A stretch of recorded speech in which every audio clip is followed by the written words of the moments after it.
यांची जेव्हापासून दोस्ती झाली ना, तेव्हापासून ती दोघं आता एकत्रच असतात. बघा मस्त आता कबुतरं बघतायत.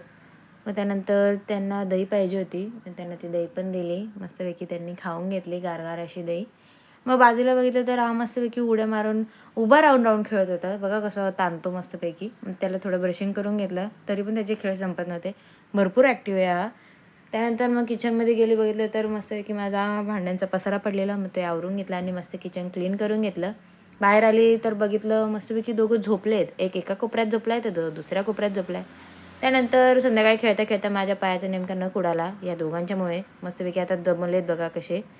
पण तरी पण माझी पण मस्ती काही संपली नाही, कारण की माझा पाहुणा मस्तपैकी आता थोड्या दिवसात घरी जाईल. माझं त्याच्यावरची प्रेमच कमी नाही होते.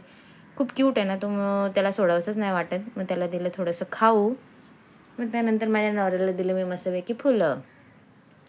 संध्याकाळी विचार केला मस्तपैकी पिझ्झा आणावा. मग आम्ही गेलेलो पिझ्झा आणायला. मस्तपैकी चीजी पिझ्झा आणला. मला आवडतो तो. मग घरी आल्यावर बघितलं तर हा मुस्टंडा मस्तपैकी माझा कार्पेट धुवायला घसरलेला. त्याला काय त्याच्यात दिसते काय माहिती, काय खेळतोय काय माहिती. मग येता आम्ही आणलं चायनीज. आजच्यासाठी एवढंच. चायनीज खाता करूया तुम्हाला बाय. Okay bye.